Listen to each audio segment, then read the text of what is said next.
ever felt like you're walking a tightrope every single day of your life? Like modern society demands that you be a strong provider, a decisive leader, the guy who steps up when everything hits the fan. But then the absolute second you actually show authority or take command, you're penalized for it. You get pulled into an HR meeting or sat down by a partner and you get lectured about, toxic masculinity. Right. It's a completely mixed message. Exactly. You are constantly told by the culture at large to open up, be vulnerable, share your feelings. But I bet you've noticed that the moment you actually do that, you watch the respect literally drain from the room. Suddenly your promotion goes to someone else, your relationships get rocky, and you're left completely stranded wondering what the actual rules to this game even are anymore. It's a trap, essentially. It is. And if you're a man trying to navigate a modern world that seems to be sending you entirely contradictory, almost schizophrenic messages, I want to tell you right now, you are not crazy, and you are not alone in noticing this. Today's deep dive is tailor-made precisely for you. We are talking directly to the rational, red-pilled man who is looking to pull back the curtain and understand exactly how modern institutions operate. We're going to specifically look at the claim that these institutions have been systematically captured by feminist and Marxist ideologies over the last few decades. And more importantly, looking at how you can actually win in a system that feels completely and utterly rigged against you. Yes, exactly. But before we jump into the deep end, I want to remind you to hit that like button and subscribe to the show so you never miss a deep dive. And I am telling you right now, you are going to want to get your hands on the source material for this one.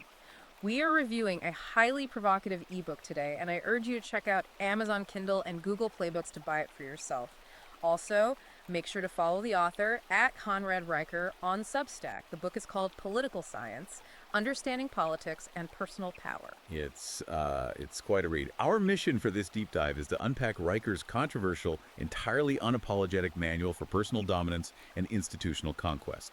He is laying out what he calls a mechanical blueprint for power, drawing on ancient history, evolutionary biology, corporate strategy. Covers a lot of ground. He really does. Now, before we go any further, I need to be explicitly clear with you, our listener. The sources we are discussing today contain highly politically charged content. We are going to be exploring perspectives that aggressively challenge modern progressive narratives, both left-wing and right-wing. We, as your hosts, will never take sides. We are not endorsing Riker's viewpoints, his political ideologies, or his social commentary. Right. We're just the messengers today. Precisely. Our job here is strictly to impartially report on the mechanics, the historical patterns, and the specific strategies the author presents. We're acting as neutral guides to the source material, breaking down his arguments so you can evaluate these frameworks for yourself. Okay, let's unpack this. Because Riker starts by essentially ripping the Band-Aid right off in the very first chapter. He introduces what he calls the immutable laws of biology. His central thesis seems to be that biology is not bigotry, it is an operational reality. He argues that men and women are fundamentally, neurologically, and hormonally wired for entirely different roles. And he claims that pretending otherwise is exactly why modern society feels so incredibly chaotic right now. Right. But what exactly is he pointing to when he says we are wired differently? Like, what is the baseline he's establishing here? The baseline relies heavily on anthropological data. He looks back at hunter-gatherer societies to explain our modern neurological wiring. Riker's argument is that you cannot understand the modern boardroom or the political arena without understanding the savannah. He argues that men are biologically wired for risk, for spatial mapping, aggressive resource acquisition, and civilization building. And women. He states women are wired for nurturing, threat detection, and maintaining social cohesion within the community.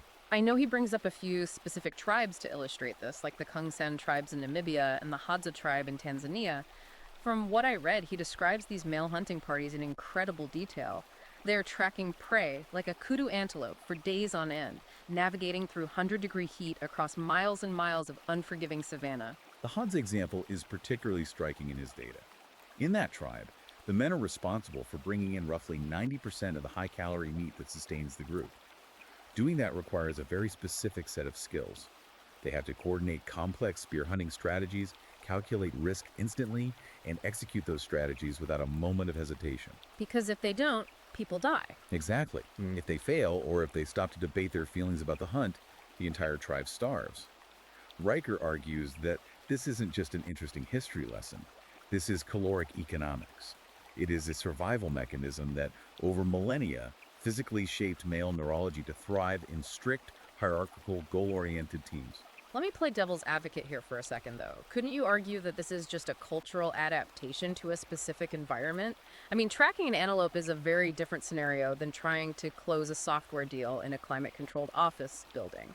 Does he actually have proof that this ancient wiring still dictates how we act today under pressure? That is exactly the pushback you would expect, and he anticipates it. He connects this ancient wiring directly to modern crises to prove his point. He looks at extreme, life or death situations where cultural conditioning is stripped away and we are forced to default to our biological baseline.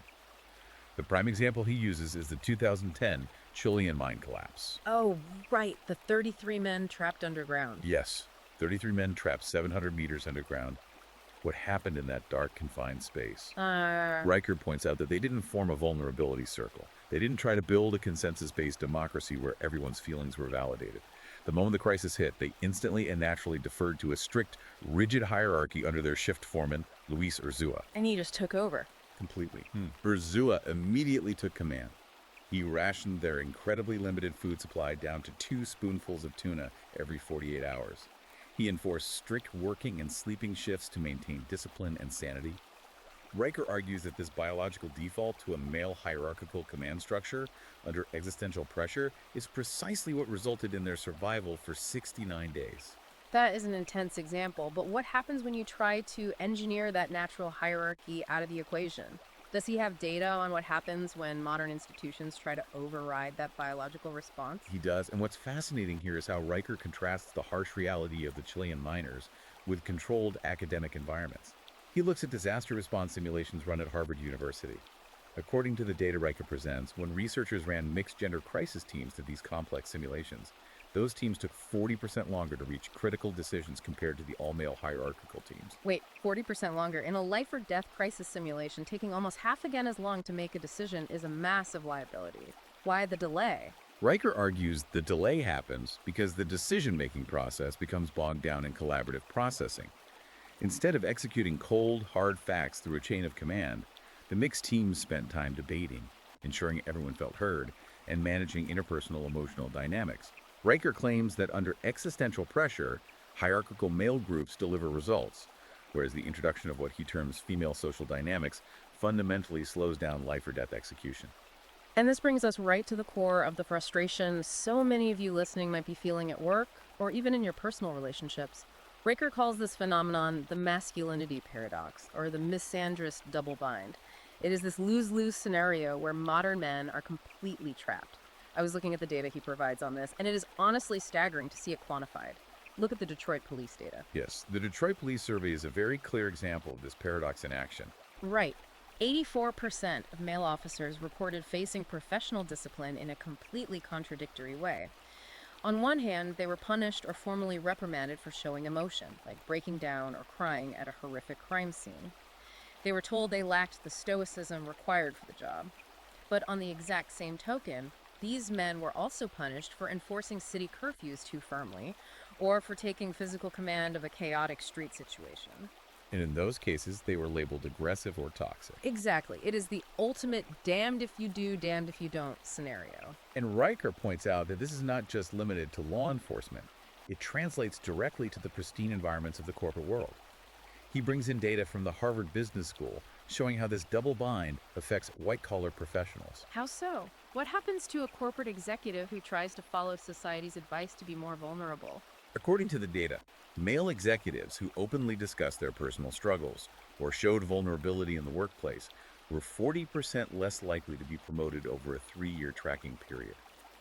Their peers who framed challenges stoically and never complained moved up the ladder. However, the trap springs on the other side as well.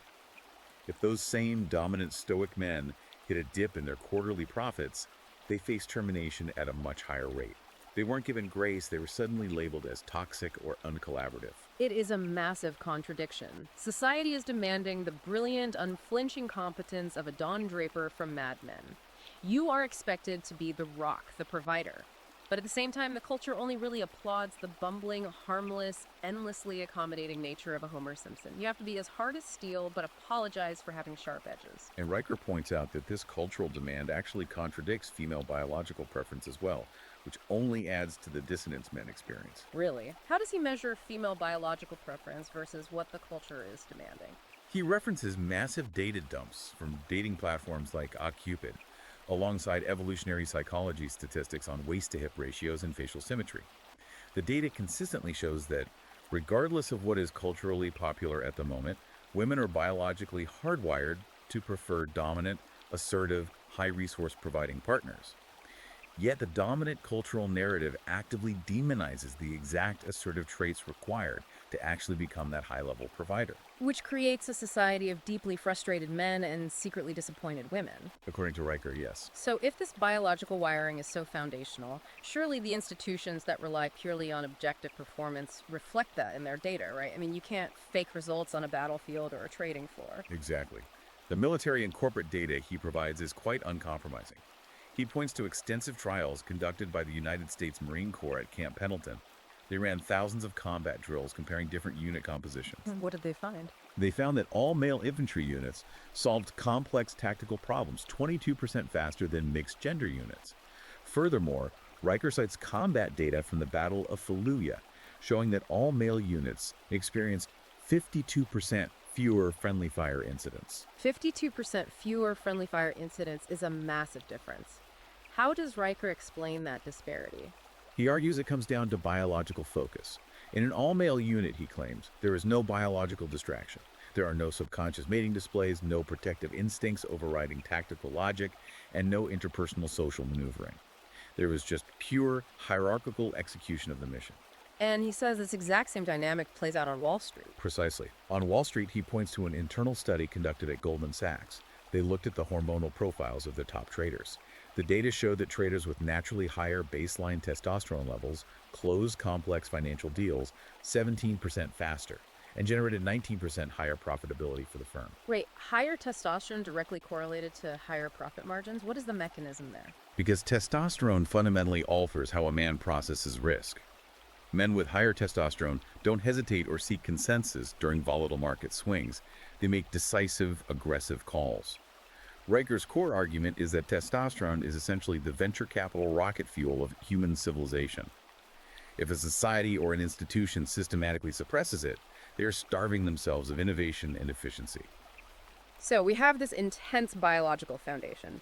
Biology is reality, according to the Riker. The question for you, the listener, is how do you actually manifest this control?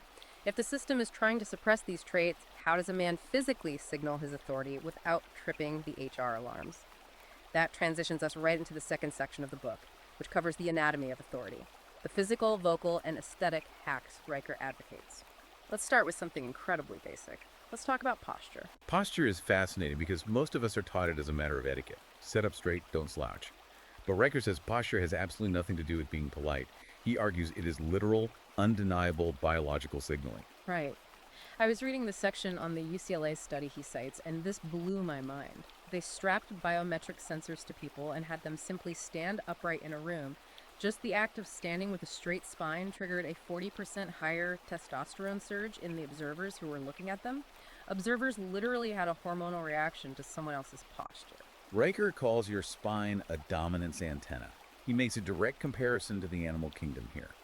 He likens a straight, rigid spine to a silverback gorilla thumping his chest and standing tall to shield his troop.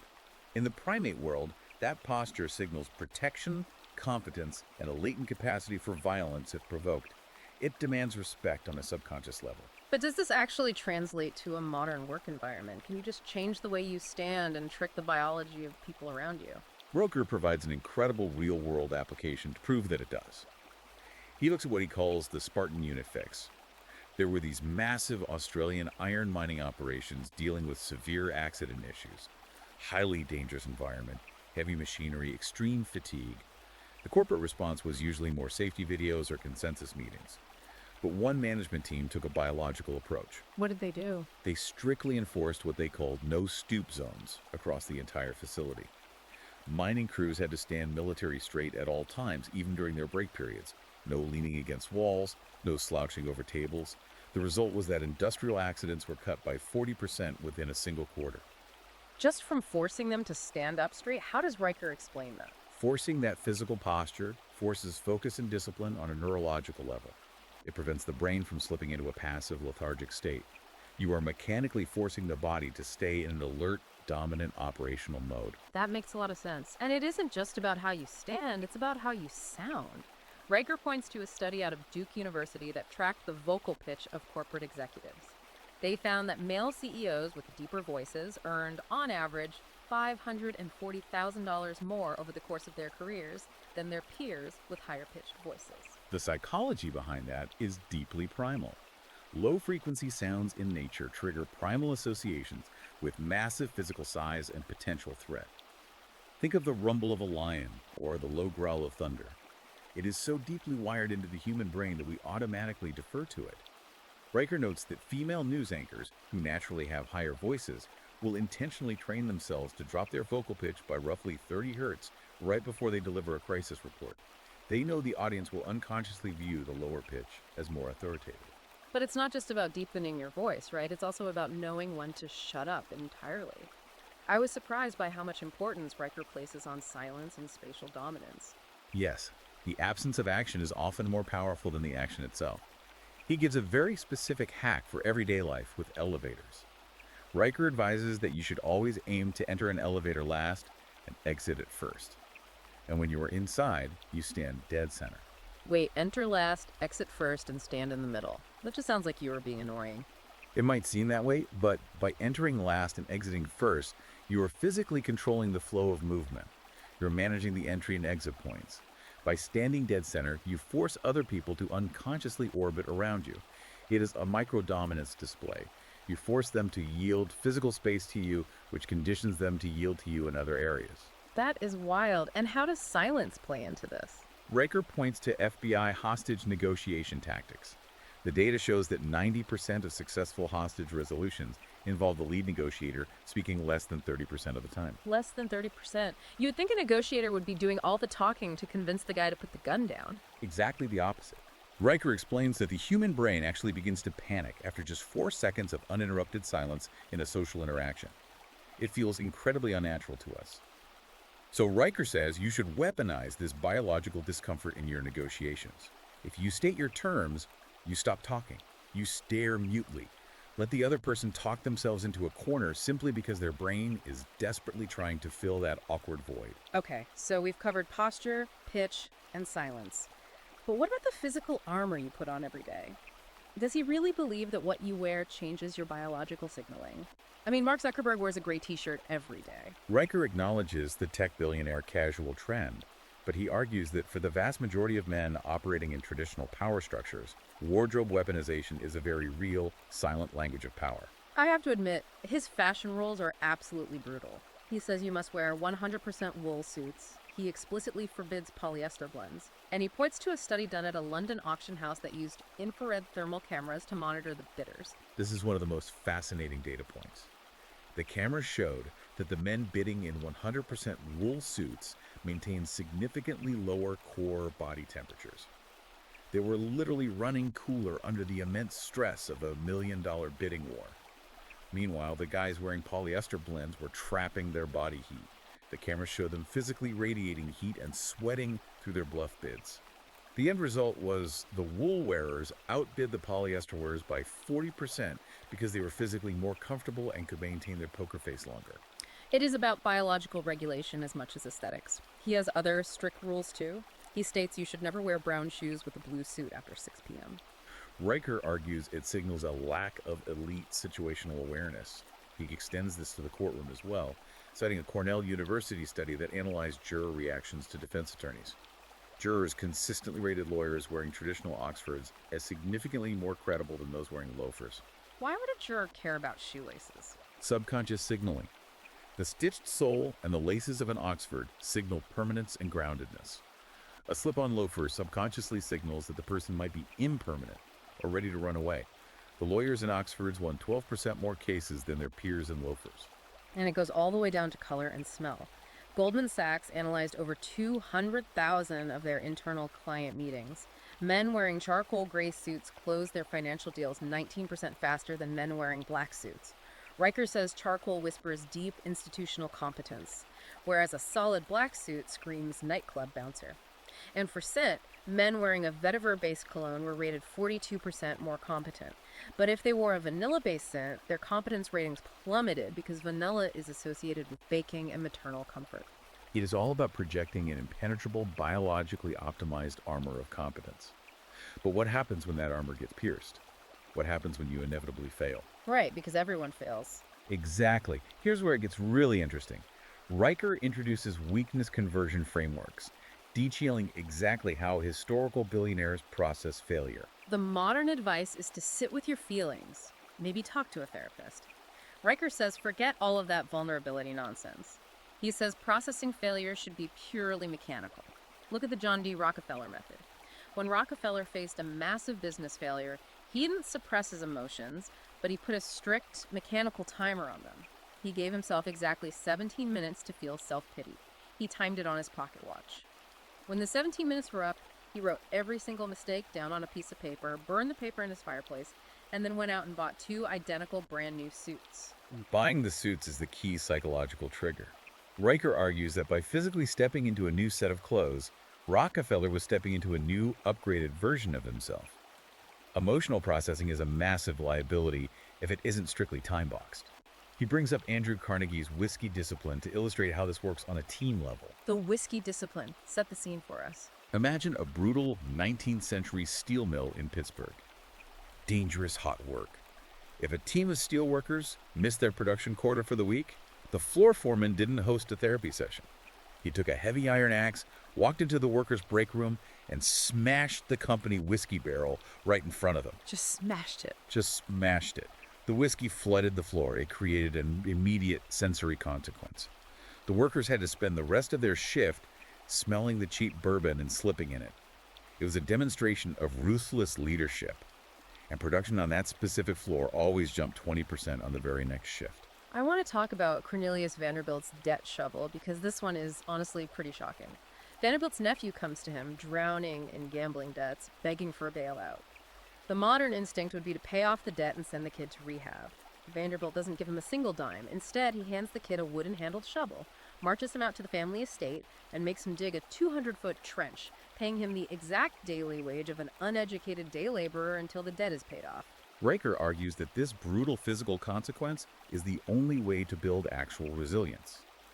A bailout builds dependency. The shovel builds character. Riker attempts to quantify this mindset using the Adversity Capital Index. Researchers tracked men who actively reframed their professional rejections purely as mechanical data points rather than personal moral failings. By treating failure as adversity capital, these men increased their baseline income by 37% compared to peers who internalized the failure. Converting weakness into strength requires mental discipline, but Riker argues it also requires a complete mastery of your environment. You can't be resilient if your enemies know exactly where your weak points are. And that brings us to information asymmetry. Information asymmetry is perhaps the most paranoid but essential concept in the book. Riker argues that true power lies entirely in what you conceal. He looks at the Venetian Republic's Council of Ten. In 1471, the Council of Ten executed 3 of their own top data analysts because the analysts had falsified grain shortage projections to benefit their own trading houses. They understood that asymmetric information held by the wrong people is a lethal threat to state power. They didn't fire them, they executed them. Fast forward to today. We aren't executing data analysts, but Riker says your digital footprint is the modern equivalent of that vulnerability. He claims that in a corporate war, your enemies will absolutely use your digital exhaust against you. His solution is extreme modern operational hygiene.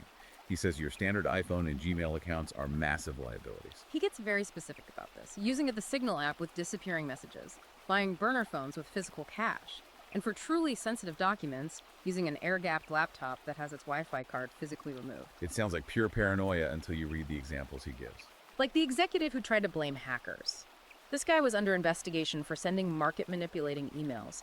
He claimed his home network was hacked, but the investigators pulled the Microsoft authentication logs. The logs proved the login came from his home IP address at 2:17 a.m.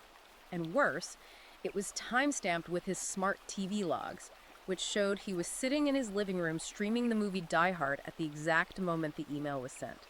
He went to prison because of his television. Riker warns that physical paper trails are just as dangerous. Look at the recent collapse of FTX. When federal investigators built their massive fraud case against Sam Bankman-Fried, a huge piece of their case was built using handwritten meeting notes scribbled by a paralegal. On one of the legal pads, Bankman-Fried had literally written the words "may be illegal" and circled it. That piece of paper destroyed a billion-dollar empire. So what is Riker's solution for when you actually have to write things down? He suggests writing on thermal paper using UV reactive ink and holding these meetings in a steam sauna because the intense humidity naturally destroys the thermal paper, leaving zero physical evidence. I mean, trying to set up a sauna meeting with an air-gapped laptop sounds a little absurd for the average guy, but the principle makes sense. And it isn't just about hiding information from enemies. Riker talks about strategically withholding information from your own team. Yes, strategic withholding. Riker uses the Cuban Missile Crisis to illustrate this. President John F. Kennedy had access to highly detailed aerial reconnaissance photos of the Soviet missile sites in Cuba, but he deliberately withheld the highest resolution photos from his lower level cabinet officials. Why would the president hide intelligence from his own military advisors? Kennedy understood human nature. If he gave a room full of generals perfect information, they would spend hours debating the exact angle of the missile silos and getting bogged down in analysis paralysis. By giving them incomplete information, he forced a sharper, more focused decision-making chain. And modern tech CEOs replicate this exact strategy. One prominent CEO intentionally gives his middle managers only 70% of the total project details. By keeping them slightly in the dark, he cuts their internal debate time by 30%. They have no choice but to execute the 70% they do know. If you control the flow of information, you control the behavior of the people. And Riker argues that you exert this control most directly through command language. Command language. The linguistics of the battlefield applied to your daily emails. He analyzes the punctuation in our text messages. He says that if you end a text message with a hard period, it lowers your reply rate by 19%. Digital natives subconsciously read a hard period at the end of a short message as passive-aggressive hostility. He also advises ruthlessly stripping the word please from your corporate vocabulary. Right. He says you should never use please in a directive email because please makes it sound like you are making a request, giving the recipient the illusion that they have the option to say no. But you can't just bark orders without sounding like a tyrant. How do you balance that? You balance it by adding objective financial data to justify the command. Instead of saying, please finish the Q3 report by Friday, you change the language. You say, close the Q3 report by Friday. Processing delays are currently costing the division $2 million weekly. You act as the objective savior of the bottom line. Riker also tackles the physical dynamics of conversation, specifically interruption. UCLA did a massive research study observing mixed-gender corporate meetings. They found that men yield the floor to an interjecting female colleague 68% more often than they yield to an interjecting male colleague. So what is his advice for a man who wants to retain dominance without being perceived as aggressively shouting someone down? Riker's advice is entirely physical and tonal. He says, do not raise your voice. Raising your voice signals a loss of emotional control. Instead, if someone tries to talk over you, you simply raise a flat, open palm toward them, lock direct eye contact, and say in a flat, low-pitched tone, stop, my turn.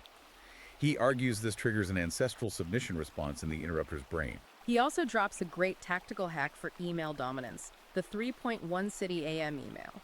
MIT data shows that corporate emails sent between 3 and 4 in the morning get opened 42% more often than emails sent at 9 a.m. It creates an aura of intimidation. When a subordinate sees an email timestamped at 3:17 a.m., they wonder if you never sleep, or if you are simply an unstoppable machine. If we connect this to the bigger picture, how does this scale up? Riker transitions to political war rooms. He argues that the most successful political campaigns operate exactly like ruthless military units. He points to the 1992 Bill Clinton campaign. They had an opposition research team called the Manhattan Project. Speed and overwhelming information superiority. When the Bush administration attacked Clinton, this team cross-referenced 20,000 pages of dense Bush administration tax documents in under 72 hours.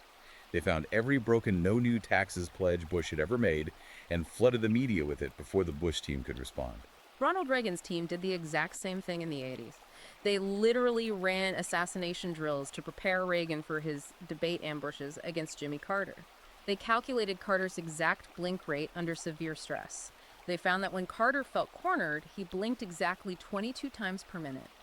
Reagan's team told him to watch Carter's eyes, and the second Carter hit that rapid blink rate, Reagan would launch his perfectly timed interruptions, calculated psychological warfare. In the modern era, that warfare has moved entirely into the digital realm. Cyber swarm tactics. He recounts a story of a 19-year-old anarchist named Loki. Loki orchestrated a distributed denial-of-service attack that completely paralyzed 3 major municipal government websites simultaneously. And he didn't use supercomputers. His botnet was made up of 12,000 compromised smart refrigerators. He hijacked home appliances and turned them into a digital army. Overwhelming force no longer requires billions of dollars. It just requires exploiting decentralized vulnerabilities. Look at the Waze rebellion in Mexico City. Local cartels manipulated the Waze navigation app by having hundreds of operatives report fake accidents simultaneously. They artificially created phantom 20-mile traffic jams on the map. The algorithm rerouted thousands of civilians into these gridlocks, physically blocking federal troops from moving through the city to raid cartels' safe houses. Dealing with fast, asymmetrical threats requires crisis command. Riker points to Ernest Shackleton's Antarctic expedition. His ship, the Endurance, gets trapped and crushed by the ice. Winter is setting in, supplies are limited. Shackleton did not seek consensus. He ordered the immediate shooting of the expedition's sled dogs to conserve seal meat and forced his freezing crew into grueling marches across the ice. It was dictatorial, but they survived.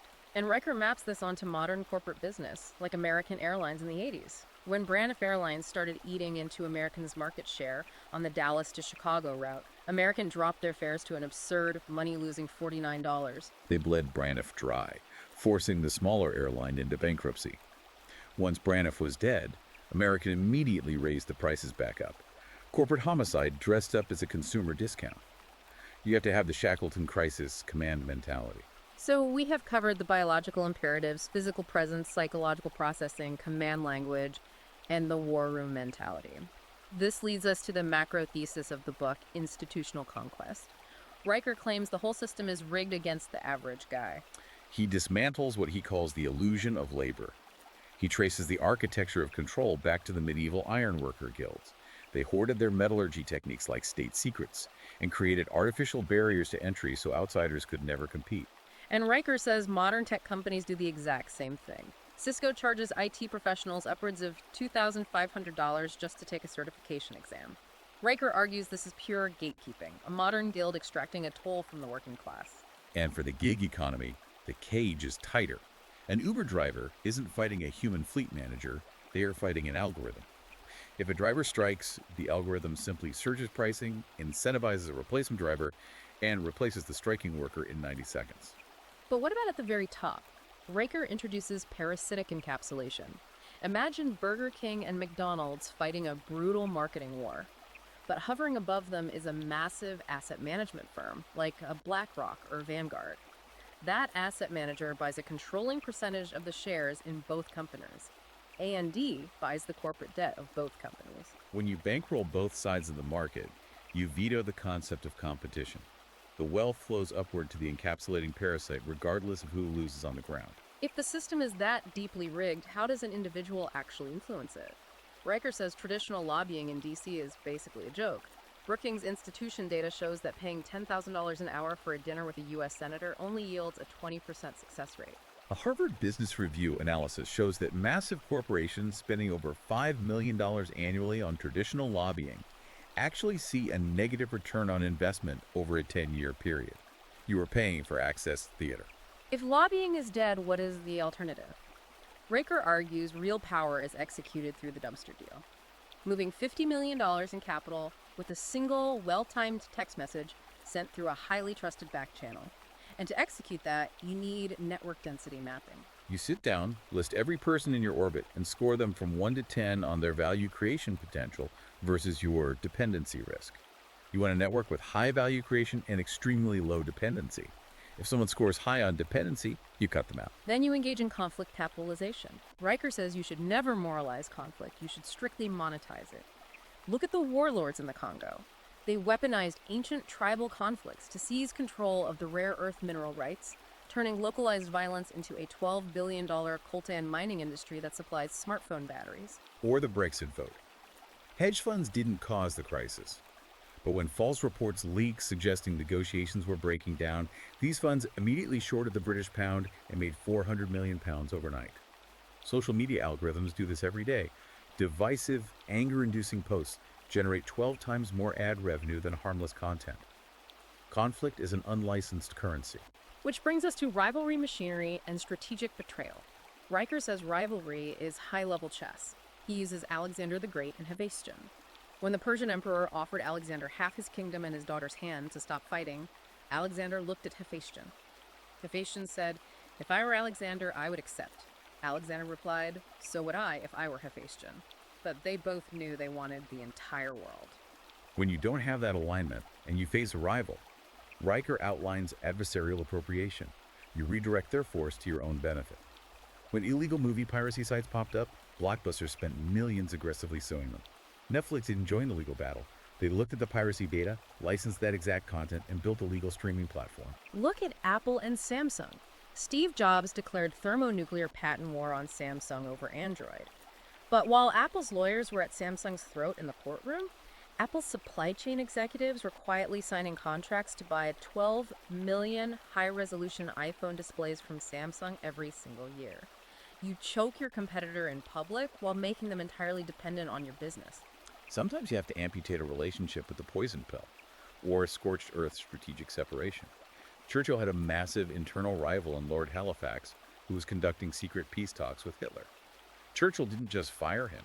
He leaked the story to the press to destroy Halifax's reputation, and then had MI5 physically lose his passport so he couldn't travel. Elon Musk did a modern version of this during the COVID lockdowns. When local officials told him he couldn't reopen his Tesla factory, Musk decided to reopen anyway. Several top executives opposed him. He sent out a mass firing email that said, "Your access badges are now decorative." Riker references the ancient Romans to explain this ruthlessness. When Romans conquered a desert city, their engineers would rebuild the aqueducts to intentionally choke the water supply. They calculated exactly how much water the population needed to barely survive, so they couldn't stockpile resources or mount a rebellion. You keep your adversaries alive, but permanently on their knees. Riker's golden rule is mercy towards saboteurs is cruelty to the loyal. John D. Rockefeller weaponized opponents' logistics perfectly. To bankrupt competing oil pipelines, he didn't attack the pipelines directly. He secretly bought up all the independent oak stave factories in the region. Within weeks, his competitors realized they literally couldn't build the barrels required to store their own oil. This raises an important question. How do men like Rockefeller ensure their power outlives them? Legacy engineering and permanent advantage systems. Riker argues legacy is a manufactured product. In 1915, Rockefeller was the most despised man in America. He hired PR pioneer Ivy Lee for $2,500 a month. Ivy Lee flooded the press with photos of Rockefeller handing out dimes to poor children. Riker breaks legacy engineering into 3 phases. Suppression, using legal threats to bury negative facts. Saturation, flooding the media with positive PR. And fabrication, creating heroic narratives out of thin air. Like the corporate client who paid $30,000 for a ghost-written memoir that falsely placed him with the Apollo astronauts. Riker even exposes the geopolitics behind the Nobel Prize. The Peace Prize Committee specifically schedules their global winner announcements to intentionally overshadow United Nations Security Council meetings, asserting European moral authority over UN political authority. The 2002 Nobel Prize in Chemistry was split 3 ways. Leaked emails showed American committee members heavily lobbied to dilute the recognition of an Asian scientist to maintain a Western scientific dominance narrative. The Nobel Economics Prize has direct financial consequences. The year Paul Krugman won, Goldman Sachs had already taken billion-dollar short positions based on leaked committee chatter weeks before the announcement. It literally moves global financial markets. Riker says true legacy is designing self-replicating systems. He contrasts Roman aqueducts, still delivering water 2,000 years later, with modern city pipes that fail after a decade. The Rothschilds didn't just hoard gold. They set up 5 interconnected banks and a proprietary network of carrier pigeons that beat the British government to the news of Waterloo by a full day. Ray Kroc sold the McDonald's Operations Manual, a system so perfectly idiot-proof it survives economic crashes. Bezos coded a living organism through Amazon's 14 leadership principles, programming managers to automatically optimize workflows. The ultimate goal is reaching a Nash equilibrium. Explain what a Nash equilibrium is for the audience. A Nash equilibrium is a stable state where no single player can benefit by changing their strategy, as long as all other players keep their strategies unchanged. You rig the game so perfectly that your opponents are forced to play by your rules. Elon Musk achieved this with the Tesla headquarters move. He threatened to leave California, triggering a massive bidding war among 10 states. Texas won, saving Tesla over $400 million. He forced the political system to pay him to exist. It is a staggering, cold, and purely mechanical view of the world. We spent this hour exploring Riker's biological imperatives, his tactical frameworks, and his architecture for institutional conquest. Here is the provocative thought for you to mull over. Whether you view these systems of power as a tyrannical conspiracy designed to oppress, or as the harsh necessities of evolutionary biology, the mechanics of power operate exactly the same way. A steel gear turns another steel gear regardless of your personal morality. The question isn't whether a game is fair. The real question is, are you doing the hard work to become the architect of your own system, or are you just going to remain a passive resource, blindly managed by someone else's algorithms? That's a very heavy, very real question to walk away with today. Before you go, remember to hit the like button and subscribe to the show so we can keep bringing you these intense, unfiltered breakdowns. Today's deep dive covered the highly controversial ebook Political Science, Understanding Politics and Personal Power. To dive into the raw source material yourself, check out Amazon, Kindle, and Google Play Books to buy the book, and be sure to follow the author, @ConradRiker, on Substack for more of his ongoing insights. Until next time, stay sharp, question the narrative, and keep building your system.